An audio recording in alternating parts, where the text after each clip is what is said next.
a familiar face. I feel like I have a history with this church because many years ago I was a protege of Bill Fleener as he was pastor and rector in this place. And he counseled me as we together discerned ministry at that time. And so my wife Kim, Mary Kim, friend Hugh, and I are glad to be back in this welcoming and familiar territory. Today I want to think about Paul's lesson. If you've been in church for a couple of weeks, you know that we've been going through the epistle to the Romans, which is perhaps Paul's greatest writing. And while it may be confusing and it may be a little dense, there are grains of truth that we can pull out. And so if we condense today's reading, Paul says 3 things. 1, we do not belong to the flesh. We do not belong to the flesh, else we would die. 2, we are led by the Spirit to be called children of God. And 3, in hope where we save. So we are not part of the flesh. We are part of the Spirit, and that gives us hope for salvation.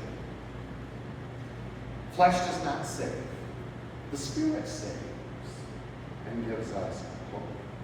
Now, hope is an interesting word. Some people might want to sit back and just hope. But that's not what hope means. It's more than wishful thinking. It represents confidence. Hope is assurance. Hope is trust in the divine promises. Hope is the anchor of the soul. I have never seen hopeful people sitting on their hands, waiting for something good to happen, passively expecting. But rather, I have seen people of hope acting, getting out there, living, expressing their confidence, weathering the trials of this life. And for example of one of these kinds of people, let us consider St. Mary Magdalene. We talk about her today because her feast day is Wednesday. In the church, Mary Magdalene appears as the principal saint for this Wednesday. She's an example of spiritual life, of courage through hope. So what do we know about Mary Magdalene? Well, she had 7 demons. We don't know what that means. We don't talk the same language. Was that anxiety? Was it mental illness? Was it a physical illness? We don't know. Except in the flesh, she was dying, and she goes to Jesus, and he heals her of the 7 demons and erases the condemnation of flesh and gives her a spirit of hope. Well, what else do we know about her? I suspect that she was either a widow or the only child of a father who had died. Because for some reason, she was a wealthy woman. She had money to spend, which would be unusual in that culture if there was a man in the house. In fact, we have heard that she and some other women bankrolled this whole Jesus project. They paid, walking around with 12 guys, who drink a lot of wine at a wedding in Cana is expensive, and she pays their bills. And Jesus calls her the Magdalene. Now, she might be from the town of Magdala, but perhaps not. But Magdalene means tower. So he says, Mary, you are the tower. You are the tower of faith. You are the tower of strength. You are the tower of inspiration. And so we have Mary, in English, the tower. We know that she was intimate with the family of Jesus. Because who walked with Mother Mary to the cross? None other but Mary Magdalene, who entered the garden of the tomb with the mother of Jesus, Mary Magdalene. They were friends. They were connected. And of course, in her hope, she was courageous and brave, standing at the foot of the cross when many others had disappeared. She was hopeful, a hopeful woman, attending the tomb, and through that, the first person to witness the resurrection. The first person Jesus spoke to. We know she was trustworthy, because what did Jesus say? You go tell the others what you have seen. And so we call her the apostle to the apostles. Mary Magdalene, the tower of strength, the apostle to the apostles. So, she was a strong woman. And then we ask ourselves, was the world ready for that? Or, just as Jesus, was she ignored and put down?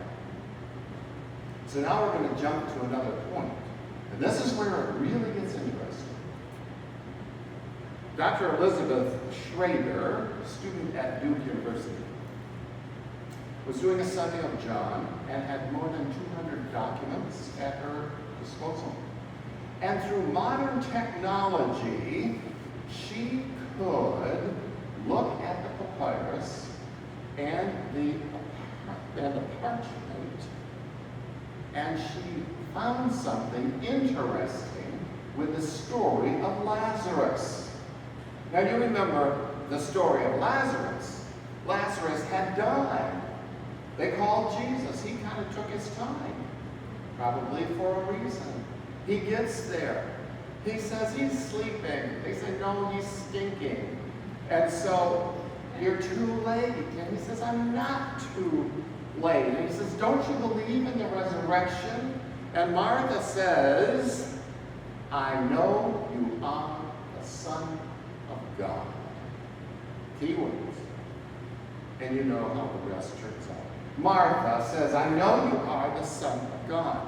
Well, in a 4th century document, and this is when the canon of the New Testament is being put together, Elizabeth Schrader discovers a document that has been altered. And so a vowel was changed so that it read Martha, but was written Mary. Mary Magdalene was at the tomb of Lazarus. Now, what does that mean? What does that mean? That she recognized Jesus as the Son of God. She was part of the inner circle. She made this confession and was a powerful woman.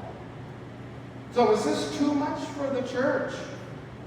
Is this why the scribe limited her power and changed the name in the gospel from Mary to Martha?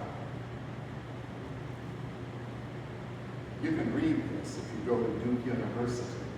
And this is such a phenomenal discovery that people are really looking back to see what the New Testament does say. Was Mary too powerful for the church? Possibly. Unfortunately, your namesake, Gregory the Great, discredited her, for he, in the 6th century, added to a sermon that she was a prostitute. There is no scriptural evidence for that accusation. Gregory the Great, perhaps, did not want a woman to be powerful. And why could she be powerful? Because there's only 2 people in the New Testament that say, truly you are the Son of God. Mary, and you know the other one, Peter. So Peter says this, and he's made the head of the church. Mary says this, and she gets erased. But what if the scales were balanced, and Mary Magdalene was co-equal to Peter? Would we have had a woman pope? These are questions we have to ask. So here we are in 2026, catching up, clarifying, setting the record straight, recognizing that we have missed opportunities, that there have been treasures that have been unopened. So now, we have Barbara Harris. We have Catherine Story. We have Alba Hernandez Garcia, presiding bishop of Mexico. We have Sarah Malay, Archbishop of Canterbury, all following in the footsteps of Mary Magdalene, all people of hope. Sometimes Paul gets things right. We are not of flesh. We are spirit. And the Spirit gives us hope. So be people like Mary Magdalene. Be confident. Do not let others define you. Do not be diminished.